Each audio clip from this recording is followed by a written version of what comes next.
Masya Allah, bismillah, alhamdulillah. Jadi sebenarnya ada 3 nasihat yang sangat berharga dari sahabat Utsman. Nasihat yang pertama, hendaknya kalian selalu takut dan khawatir.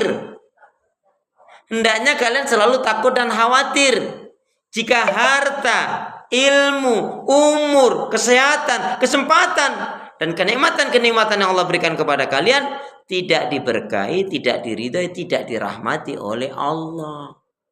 Berarti nasihat ini mengingatkan, mengajarkan kita agar kita pandai bersyukur. Balik lagi bersyukur. Bersyukur kepada Allah, bersyukur sepanjang masa. Syukurilah apa yang ada. Hidup ini adalah anugerah. La in syakartum la azidannakum wa la in kafartum inna adzabi lasyadid. Jikalau kalian mensyukuri nikmat-nikmatku kata Allah, maka Allah akan tambah berkah karunia-Nya. Kalau kalian kufur, sungguh azabku amatlah pedih. Balik lagi, wa qalilun min ibadiyas syakur. Sedikit sekali hamba Allah yang bersyukur. Ma yaf'alullahu bi'adzabikum in syakartum wa amantum wa kana Allah syakiran alima. Surat An-Nisa ayat yang 147. Tidaklah Allah akan menyiksa kalian, tidaklah Allah akan mengazab kalian jika kalian benar-benar bersyukur dan beriman kepada Allah. Ini nasihat yang pertama, mengajarkan kita agar kita pandai-pandai bersyukur kepada Allah. Kemudian yang kedua apa? Ya, hendaknya kalian selalu takut dan khawatir. Hendaknya kalian selalu takut dan khawatir. Apa? Jika amal ibadah kalian tidak diterima oleh Allah. Ngeri kan? Hendaknya kalian selalu takut dan khawatir jika amal ibadah kalian tidak diterima oleh Allah. Ini nasihat mengajarkan kepada kita apa? Dalam ibadah usahakan ingat betul, jangan pernah kita lepas dari 5I. Ingat-ingat, ibadah itu selalu kalau mau sempurna, jika betul-betul ibadah kita mau sempurna, dikaitkan dengan 5I. I yang pertama ilmu. Ibadah itu harus pakai ilmu. Surat 17 ayat 36. A'udzu billahi minasyaitonir rajim. Wala taqfu ma laisa laka bihi ilm. Inna sam'a wal basara wal fuada kullu ulaika kana anhu mas'ula. Janganlah kalian melakukan amalan ibadah yang tidak kalian ketahui ilmunya, karena sesungguhnya pendengaran, penglihatan dan hati itu semua akan dimintai pertanggungjawab oleh Allah. Wala taqfu ada yang mengartikan jangan kamu mengatakan sesuatu, jangan kamu mengikuti sesuatu, dan jangan kamu melakukan sesuatu yang kamu nggak ngerti ilmunya. Berarti kita harus ngerti Al-Quran dan Sunnah Rasul. Harus paham Al-Quran dan Sunnah. Karena sumber kita ini adalah, yaitu pedoman hidup kita Al-Quran dan Sunnah. Kita yakin kan? La sa'ada fi hayatina illa bil Quran. Tidak ada kebahagiaan dalam kehidupan kita kecuali dengan Al-Quran. Mau bahagia, jadikan Al-Quran sebagai pedoman hidup. Ya. Kemudian I yang kedua adalah ikhlas. Kullu amalin mardudun, semua amal itu mardud, tertolak kalau dia tidak ikhlas. Ikhlas itu apa? Ikhlas itu adalah semata-mata mencari mengharapkan keridhaan Allah. Ikhlas itu adalah apa? Semata-mata mencari mengharapkan keridhaan Allah. Tidak menjadi senang karena pujian sanjungan orang lain, juga tidak menjadi sedih karena hinaan cercaan orang lain. Karena Allah kok. Nah kalau kita masih, waduh orang kok nggak muji saya, kok nggak nyanjung saya kasih boro-boro ngomong terima kasih, malah memfitnah, itu urusan dia. Makanya sahabat Nabi kalau dia memberi, ingatnya apa? Wa mimma razaqnahum yunfikun. Urusan saya dengan Allah adalah dapat rezeki bagi, sudah. Soal yang dikasih mau terima kasih nggak, itu urusan dia dengan Allah. Makanya apa Bu? Yang perlu kita ingat adalah kebaikan orang. Jangan pernah kita ingat kebaikan kita. Yang perlu kita ingat kesalahan kita kepada orang lain, kezaliman kita kepada orang lain, dosa kita kepada orang lain. Ya, kalau dosanya orang lain itu maafkan sebelum dia minta maaf. Nah, ikhlas tadi apa? Semata-mata mencari mengharapkan keridhaan Allah, tidak menjadi senang karena pujian sanjungan orang lain, tidak menjadi sedih karena ini cercaan orang lain. Kemudian ya, ikhlas itu ada di dalam surat Al-Bayyinah, surat 98 ayat yang kelima. A'udzu billahi minasyaitonir rajim. Wa ma umiru illa liya'budullaha mukhlishina lahuddin hunafa. Tidaklah manusia diperintahkan untuk beribadah kepada Allah melainkan dengan memurnikan ketaatan. Berarti ikhlas maksudnya. Tadi ikhlas tuh sebelum beramal, di waktu beramal, juga setelah beramal. Yang kedua apa? Ikhlas. Nah, saya ingatkan juga ibu kalau mengeluarkan zakat, infak dan sedekah, mengeluarkan zakat, infak, sedekah catatannya cuma satu. Apa itu? Keluarkanlah zakat, infak, sedekah Anda biar banyak, yang penting ikhlas ya. Biar banyak, yang penting ikhlas. Daripada sedikit nggak ikhlas, lebih baik banyak tapi ikhlas. Udah sedikit nggak ikhlas jungkit-jungkit. Naudzubillah min dzalik.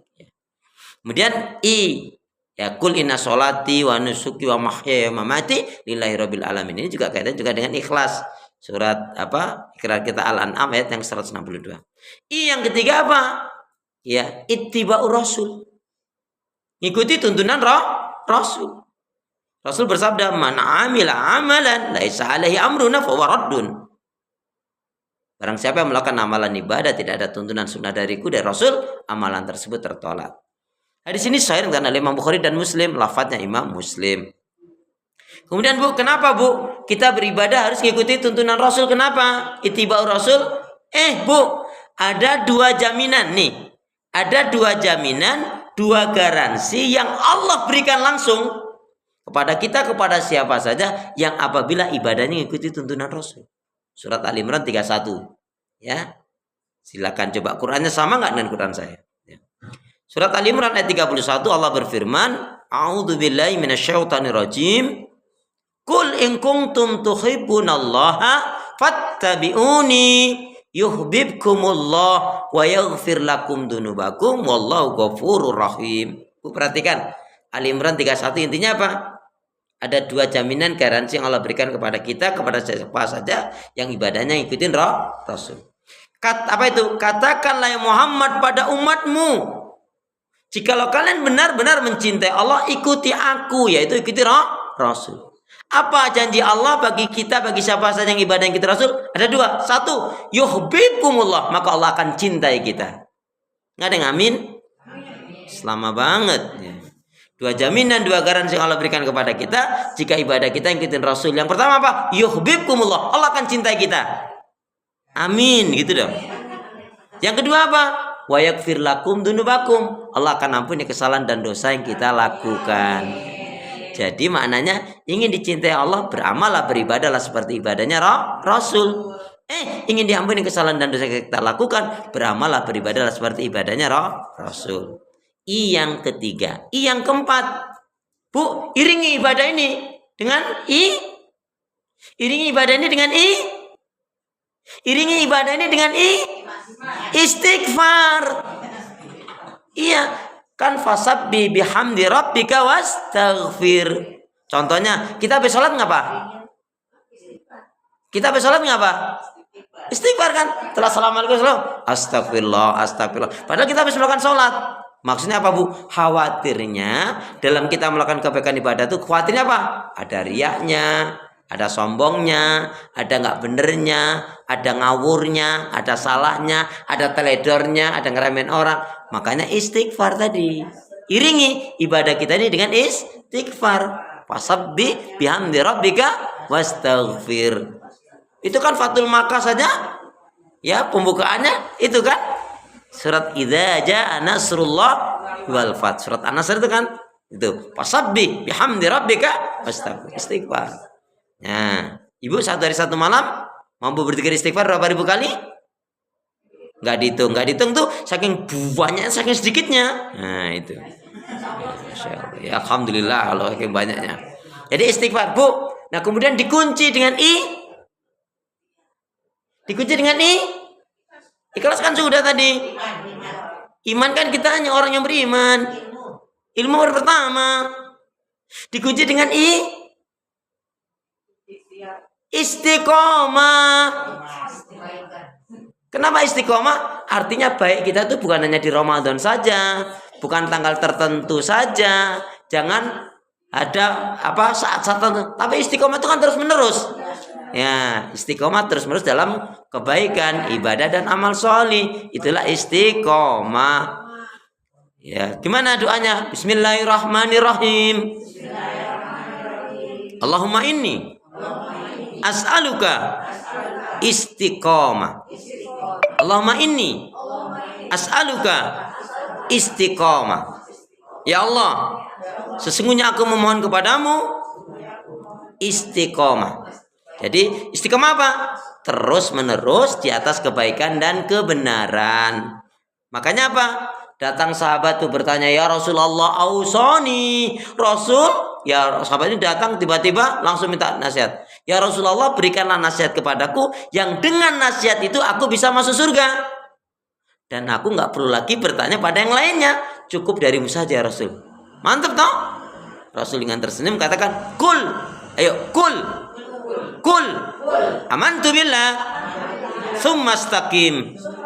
Katakanlah, aku benar-benar beriman kepada Allah. Kemudian istiqomah. Hebatnya orang yang istiqomah makomnya bu, kalau udah istiqomah bu, jin iblis setan tidak akan mampu. Kenapa?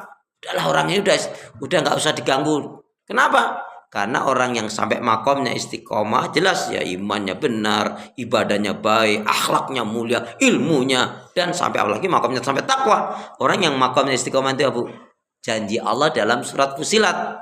Surat Fusilat surat yang ke-41 ayat yang ke-30. A'udzubillahi minasyaitonirrajim. Innalladzina qalu rabbunallahu tsumma istaqamu tatanazzalu alaihimul malaika alla takhafu wa la tahzanu wa absiru bil jannati allati kuntum tu'adun. Sesungguhnya orang-orang yang mengatakan Rabb kami Allah, dia kuat, teguh pendirian, ya istiqomah dengan prinsip itu sampai menjelang kematiannya itu apa bu?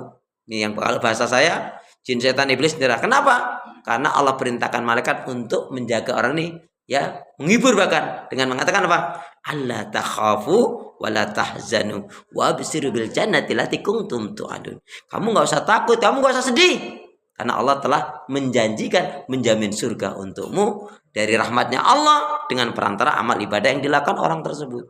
Semoga kita dapat menggapai istiqomah dengan benar. Amin ya rabbal alamin.